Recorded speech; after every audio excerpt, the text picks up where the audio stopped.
pleine guerre en Israël, le ton monte aussi dans le débat public intellectuel juif. Dans une tribune au Vitriol publiée le 30 mars, Pierre Lursa, écrivain, juriste, spécialiste de l'histoire du sionisme, s'en prend frontalement à certaines figures juives médiatiques accusées de critiquer Israël tout en profitant de leur visibilité.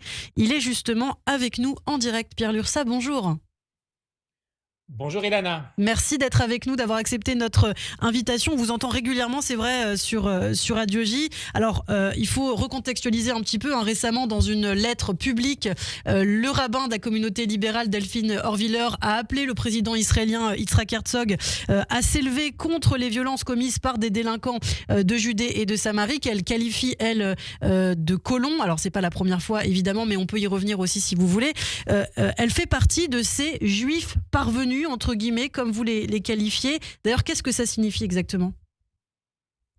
Oui, j'ai repris cet adjectif qu'avait utilisé en son temps Hannah Arendt pour décrire en fait les juifs parvenus qu'elle opposait aux juifs parias.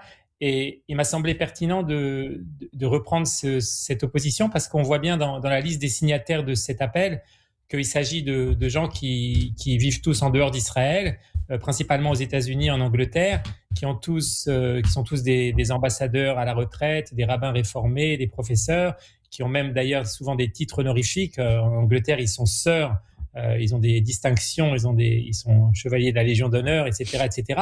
Donc, c'est vraiment le type du juif parvenu, c'est-à-dire parvenu sur le plan professionnel, sur le plan social, voilà, et je dirais, qui prennent comme bouc émissaire de l'antisémitisme les habitants juifs de Judée-Samarie, qui, eux, à leurs yeux, sont un peu des parias. Ils en font des parias. Ouais. De manière, d'ailleurs, avec une espèce de généralisation qui n'a pas lieu d'être, parce qu'il s'agit, comme vous l'avez dit, les faits incriminés sont ceux de quelques délinquants, une poignée, qui ne représentent nullement l'ensemble de la population juive de Judée-Samarie, qui compte aujourd'hui plus de 1,5 million de personnes, et qui sont, dans leur immense majorité, des citoyens israéliens irréprochables. Et d'ailleurs, ce sont eux qui payent le plus lourd tribut dans la terrible guerre qui dure depuis plus de 2 ans et demi. Alors, il y a la question, évidemment, du fond, mais aussi de la forme. Alors, on va se parler clairement, Pierre. Critiquer Israël en temps de guerre, puisque c'est de ça dont il s'agit, c'est interdit. Effectivement, c'est toujours l'argument qu'on nous renvoie. Eh bien non, ça n'est pas interdit. Israël est une démocratie, le peuple juif est un des inventeurs de la démocratie, et donc on a le droit de dire ce qu'on veut, mais il y a quand même il faut savoir comment le dire et quand le dire. Voilà, et je crois que Delphine Horviller, en l'occurrence, est une récidiviste. Elle choisit toujours les plus mauvais moments. Elle avait lancé sa précédente attaque contre Israël au moment de la première guerre contre l'Iran, au mois de mai ou juin, j'ai oublié la date exacte. Et à l'époque, vous vous rappelez, il y avait eu quelques courtisans juifs de Macron qui avaient soutenu la reconnaissance par Emmanuel Macron de la Palestine, dont Delphine Horviller. Il y en avait d'autres, il y avait aussi Alain Finkielkraut. Et aujourd'hui, à nouveau en pleine guerre contre l'Iran, eh bien, c'est le moment qu'ont trouvé ces rabbins réformés pour attaquer Israël. Et évidemment, je dirais que leur attaque serait, à mes yeux, beaucoup plus audible ou à défaut d'être légitime si elle se faisait dans le débat intérieur à Israël. On sait que le débat à l'intérieur d'Israël est très virulent. On a un ancien chef d'état-major adjoint, Yair Golan, qui est le maître à penser d'Alain Finkielkraut, qui a déclaré hier que à cause de Netanyahou, Israël avait rejoint l'axe du mal, enfin une déclaration complètement délirante, mais qui fait partie du débat démocratique très virulent et parfois très excessif qu'on connaît en Israël.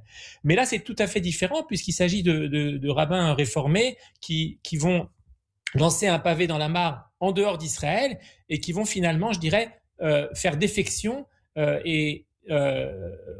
à mon sens, il s'agit vraiment on pourrait dire d'une trahison intellectuelle, n'est-ce pas ? Je dirais donner des armes contre Israël au moment où Israël se bat sur 7 fronts. Et c'est pour ça que j'ai parlé d'un 8e front, le front intérieur à Israël.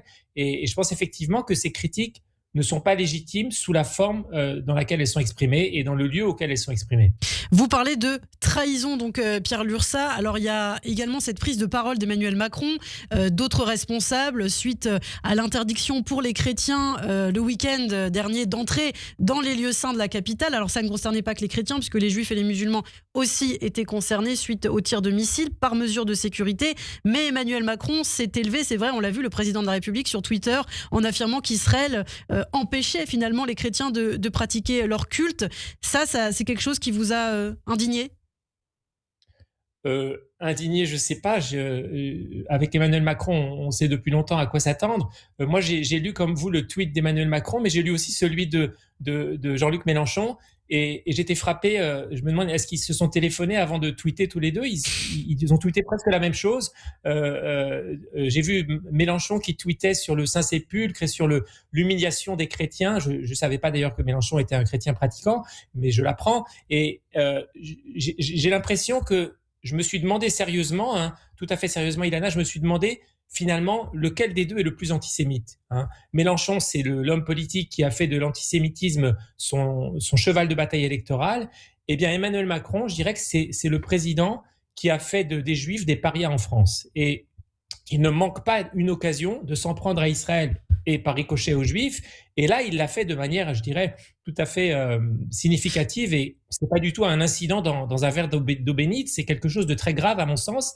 Je rappellerai la formule de l'amiral Michel Darmon, le président de France-Israël, qui disait autrefois que la France mène une croisade contre Israël sur le sujet de Jérusalem. Et c'est pas un hasard à mes yeux si Emmanuel Macron s'en prend à Israël précisément le jour de la fête des Rameaux, sur le sujet de Jérusalem. Alors, il y a une espèce d'obsession de la diplomatie française sur ce sujet-là. On voit bien que la France, aujourd'hui comme hier, ne reconnaît pas la souveraineté israélienne sur Jérusalem. Alors vous dites quand même quelque chose de très lourd. Emmanuel Macron a fait des Juifs des parias en France. Qu'est-ce qui vous permet justement de dire ça, Pierre, aujourd'hui ? Eh bien, je dirais, c'est le constat que je fais en observant la situation des Juifs de France, qui me sont très chers depuis 30 ans que je vis en Israël. Et j'ai assisté, comme beaucoup, à la lente dégradation de la situation des Juifs et du judaïsme en France. Et aujourd'hui, on voit bien que, j'ai parlé de paria, on pourrait parler de dhimmi, on pourrait parler de maran. Il y a une espèce de maranisation du judaïsme en France. Et je suis frappé par l'espèce de décalage entre la situation du juif lambda qui est agressé, qui est insulté, qui est parfois assassiné. Il y a des assassinats de juifs en France, c'est devenu monnaie courante depuis 20 ans. Et puis de l'autre côté, on a une espèce d'élite juive, d'establishment qui, lui, vit dans les beaux quartiers, qui vit coupé des réalités, qui, bien sûr, proteste contre l'antisémitisme, mais qui, malgré tout, entretient des relations amicales avec le président, avec l'Élysée, n'est-ce pas? Vous avez cette espèce de... Personnellement, ça me fait penser tout à fait... par exemple aux Juifs du Maroc, avec le souverain avec lequel on a des très bons rapports, et puis la populace antisémite, n'est-ce pas?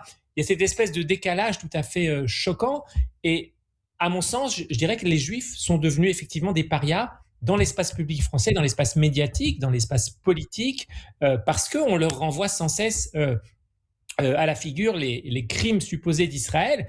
Et c'est pour ça qu'ils ont aussi cette tentation, je dirais, de hurler avec les loups et de se désolidariser d'Israël, comme viennent de le faire Delphine Orwiller et les autres signataires de cette lettre.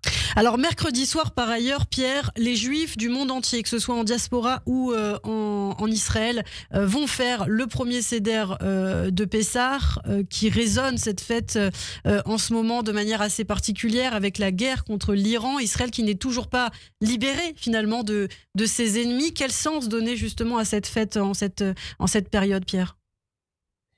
Eh bien, je dirais deux choses. D'abord, évidemment, Pessah cette année sera très particulier pour nous en Israël, parce que nous serons forcément dans les abris, ou nous serons à proximité des abris, parce que on se doute que nos ennemis vont profiter de la fête pour nous attaquer, comme ils le font, comme tous les ennemis du peuple juif l'ont fait pendant toute notre histoire.